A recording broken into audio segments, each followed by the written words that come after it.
On a tous vu ce plat sur internet. Je vous montre comment faire ça chez vous si vous ne pouvez pas aller chez Dabali Express.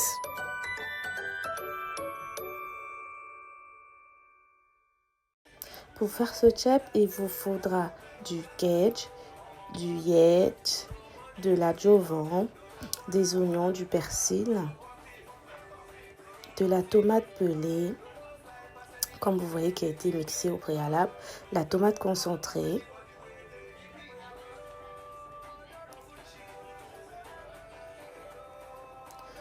du riz mini-grain, à défaut d'avoir du riz cassé, du riz mini-grain, vous trouverez cela dans vos supermarchés, des légumes, choux, carottes, aubergines violettes, haricots verts, tout le nécessaire pour du chep. Vous avez les haricots en branche, les haricots longs en branche pour la fin du plat. Et bien sûr, de la viande, la queue de veau, de la viande de veau, vous faites à votre convenance. Vous allez mettre une marmite à chauffer et y rajouter de l'huile que vous allez laisser prendre afin de pouvoir faire revenir la viande de veau que vous avez achetée. Donc là, vous laissez l'huile chauffer et par la suite, vous rajouterez votre viande. Une fois la température de votre viande assez chaude, vous rajoutez vos morceaux de viande que vous laissez dorer sur chaque côté. Donc vous rajoutez tous vos morceaux de viande à huile très chaude pour dorer en fait votre viande, faire en sorte que le jus ressorte bien, que ça devienne bien rouge sur les côtés. Voilà. Donc vous voyez que là j'ai retourné parce qu'il y a quelques morceaux qui avaient déjà commencé à bien dorer. Parfois, certains de vos morceaux seront déjà prêts par rapport à d'autres. Vous les retirez, vous les mettez de côté, de sorte que ça ne crame pas. Et comme ça, l'huile reste pour justement cuire le reste de la viande qui n'est pas totalement dorée à votre convenance. Donc là, on voit que je retirais les petits morceaux de queue de veau. Queue de veau, c'est bébé de queue de bœuf. Donc forcément, ça cuit vite. Donc, il ne faut pas venir brûler ça ici. Donc, j'ai retiré ça et j'ai laissé les gros morceaux d'agneau finir de dorer complètement.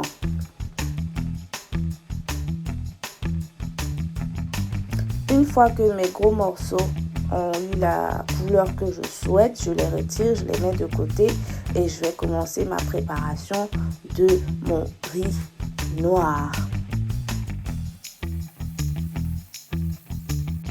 Toujours dans le jus de cuisson des viandes, on va rajouter de la tomate pâte. Donc moi j'ai rajouté toute la petite boîte de tomate pâte dans l'huile. On va laisser la tomate pâte cuire et devenir noire, limite brûlée.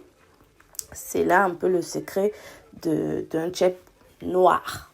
Voilà, on laisse la tomate concentrée brûler avant de procéder à toutes les autres étapes de cuisson d'un chep classique.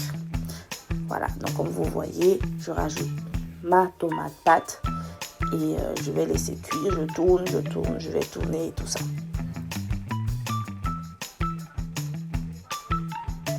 On ne voit pas assez, mais l'huile est devenue très noire en dessous. Donc une fois que l'huile est noire, on rajoute le kedj, la jovan, le yet pour que ça continue à parfumer avec la tomate, que ça prenne en saveur. Donc on rajoute, là c'est la jovan, j'ai rajouté avant le yet et là c'est le kedj. Voilà. On tourne ensuite pour que ça s'imprègne bien de la tomate. Mais si vous regardez bien en bas de mon huile mousseuse, la tomate est devenue noire en dessous. Je tourne bien. Et je commence à ajouter mes marinades. Là, j'ai rajouté la marinade, la flambée de marinade de Minerva, vu que c'est de la viande. Donc, j'ai rajouté un tout petit peu dans le fond de ma marmite pour commencer à ajouter des saveurs en assaisonnement.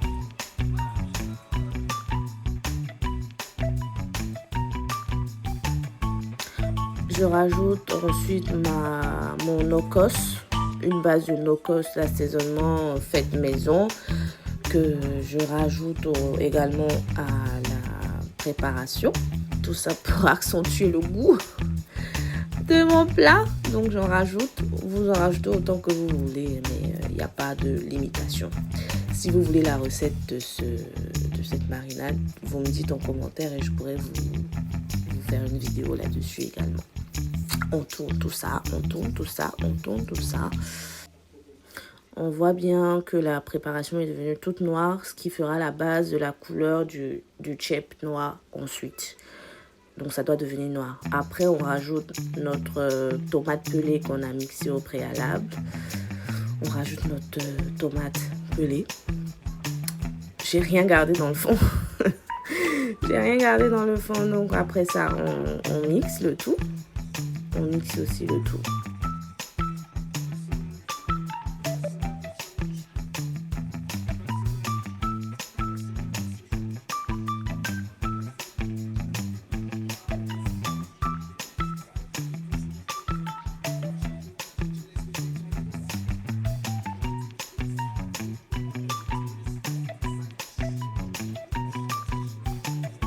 Une fois que notre mélange a bien pris, tout est bien, la tomate, tout a bien pris, on commence à rajouter l'oignon, le persil, pour avoir un peu d'oignon dans le fond. On rajoute ça, on tourne encore, on tourne.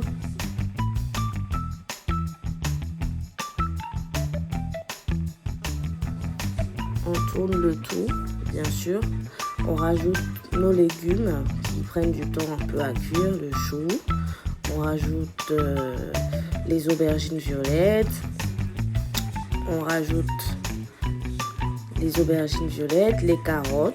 On rajoute les carottes qui sont un peu dures à cuire et le reste, un peu d'haricots verts découpés dans le fond pour avoir des légumes un peu dans la cuisson du riz avant d'être au-dessus du riz. Voilà. On remue le tout pour que les légumes s'imprègnent de la sauce. Et puis on laissera reposer.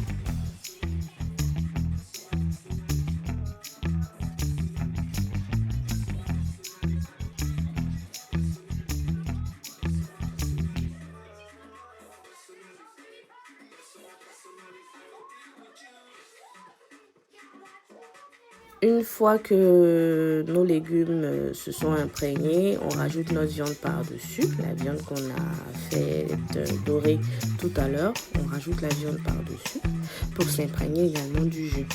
Moi, je ne laisse pas le jus de cuisson de la viande. C'est de l'assaisonnement, c'est un jus naturel de la viande, donc je le rajoute au fond. Tout ça, ça agrémente les saveurs. Après ça, je couvre et je laisse prendre quelques temps.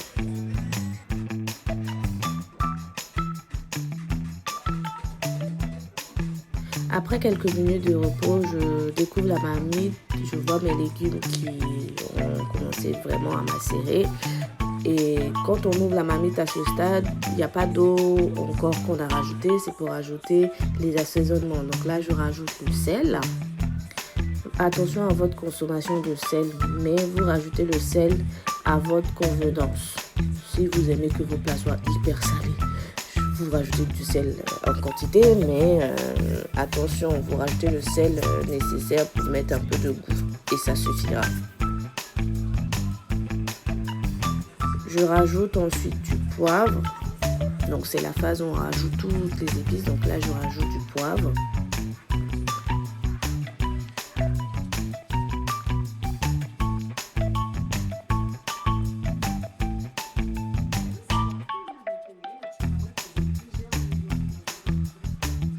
Je rajoute ensuite des feuilles de laurier. On ne voit pas bien, mais c'est des feuilles de laurier. On rajoute quelques feuilles de laurier.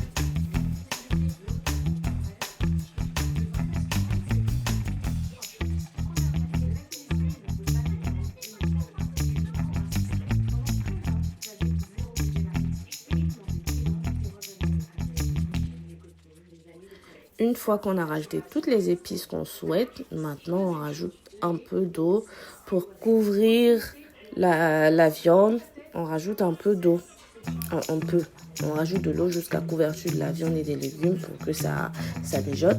En quantité, pourquoi on rajoute en quantité? Parce que après, ça va servir de base pour le riz. Donc, il ne faut pas être avare sur la quantité d'eau. Il faut que ça couvre les légumes et la viande. Le niveau de l'eau couvre les légumes et la viande. Raclez bien tous les côtés pour que tout le jus, les épices restées sur les parois de la marmite se joignent à l'eau également.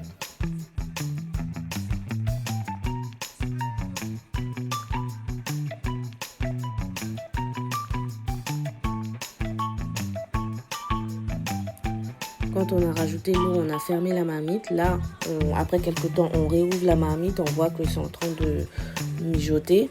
À ce moment-là, on va rajouter le cube Maggi. Parce qu'au début, on a rajouté le sel, le poivre et toutes les épices. Là, on va rajouter le cube Maggi dans la préparation.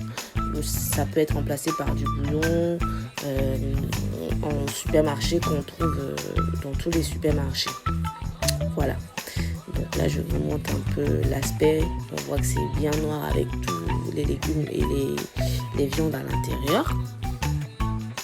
Comme la viande, la sauce bout, on va mettre de côté notre viande. L'objectif est de pouvoir préparer notre riz et que les légumes et la viande ne cuisent pas en même temps que le riz. Donc on va les mettre dans une autre marmite à côté pour qu'ils terminent leur cuisson. Donc, je suis en train de sortir la viande et les légumes pour les transvaser dans une autre marmite afin de terminer la cuisson à petit feu jusqu'à ce que le riz soit cuit. Donc vous faites ça pour tous les légumes de votre marmite. Elle doit rester seulement qu'avec le jus parce que c'est celui-là qui va cuire le riz par la suite.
Donc une fois qu'on a transvasé tous les grosses pièces, on rajoute un peu de jus quand même de la marmite dans celle de la viande pour continuer à avoir les saveurs. On n'en prend pas beaucoup, on en prend juste un tout petit peu. On garde le fond. Pour le riz que j'ai fait pré-cuire au préalable, donc quand j'ai lavé mon riz, je l'ai mis dans un saladier en plastique et je l'ai fait chauffer pendant 10 minutes au micro-ondes. Donc ce riz là, il est pré-cuit.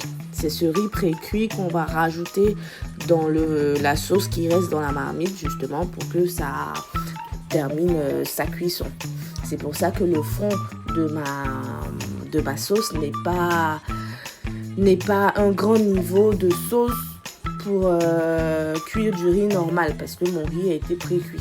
Donc de base, la sauce doit rester une certaine quantité parce qu'après on va couvrir et ça va cuire finalisé à la vapeur. Donc là, j'ai rajouté le riz. Je vais bien mélanger. Donc si vous voyez déjà, le fond noir commence à imprégner le riz. Donc je tourne pour que tout le riz blanc devienne un peu marron.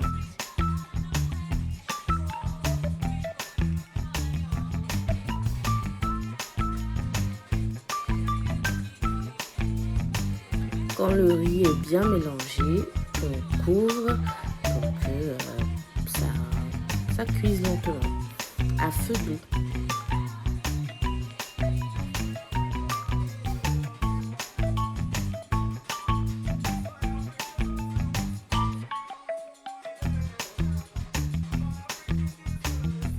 On recouvre nos légumes qu'on a mis de côté pour que eux aussi puissent cuire lentement.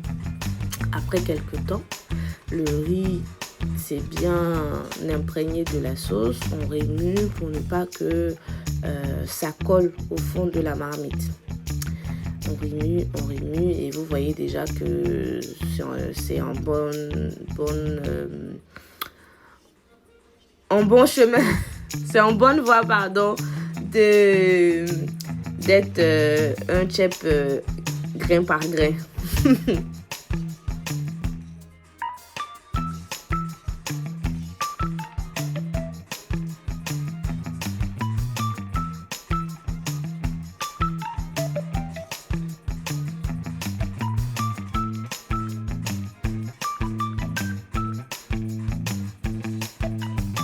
À cette étape, je me suis rendu compte que c'était encore un tout petit peu dur. Donc, j'ai rajouté quelques gouttes d'eau par endroit du riz. J'ai rajouté de l'eau avant de rajouter mon nécessaire pour la cuisson à la vapeur. Comme ça, je suis sûre qu'une fois que j'aurai retiré mon papier aluminium, tous les grains seront devenus mous. Tous les grains seront devenus mous. Voilà, donc vous pouvez rajouter un peu d'eau par endroit si vous voyez que votre riz est encore un tout petit peu dur par endroit. Une fois que vous avez couvert avec l'aluminium, vous fermez tout ça. Je rappelle, vous êtes à feu doux.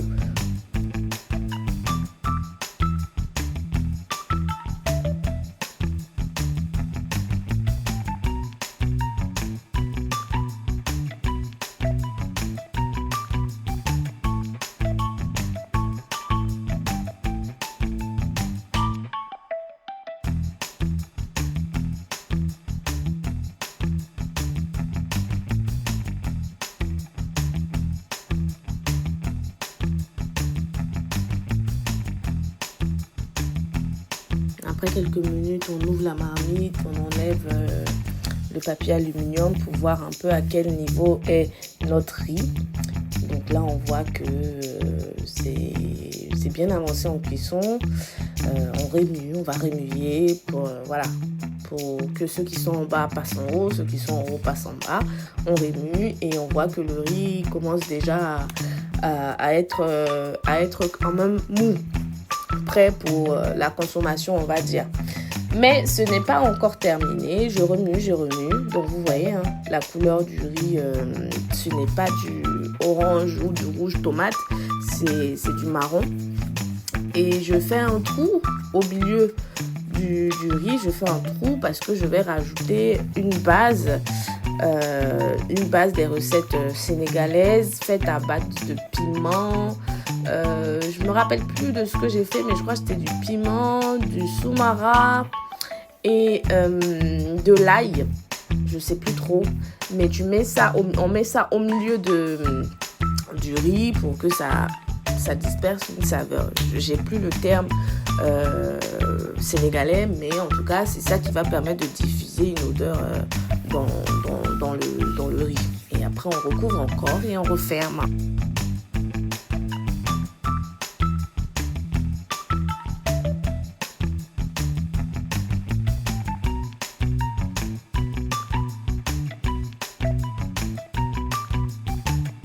Après quelques minutes, 5 minutes avec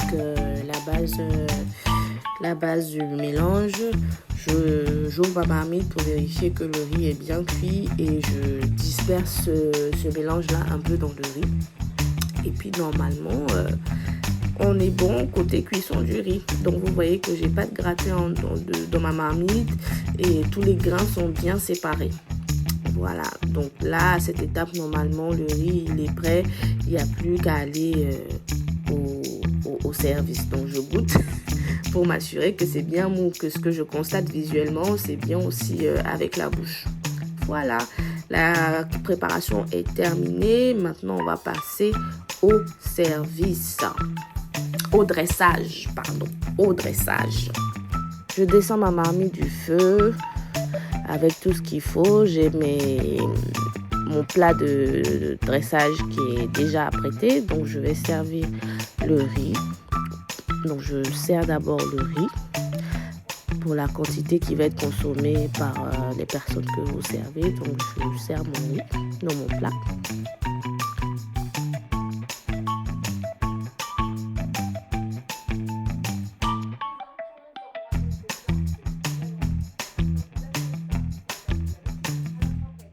J'étale bien le riz. J'étale bien le riz dans le plat pour donner une sorte de présentation un peu à la sénégalaise dans les plats. On mange dans les plats bien remplis. Donc j'étale mon riz par endroits. Ah oui, n'oubliez pas, je sers mon petit bébé. Je la respecte, hein, donc je la sers aussi.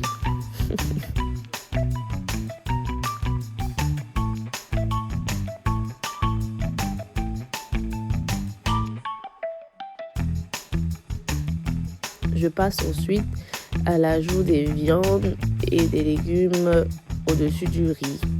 Donc là, je suis en train de découper un peu de chou pour le mini-moi qui a aussi son assiette. Donc je lui rajoute tous les légumes comme papa et maman, mais à son niveau à elle.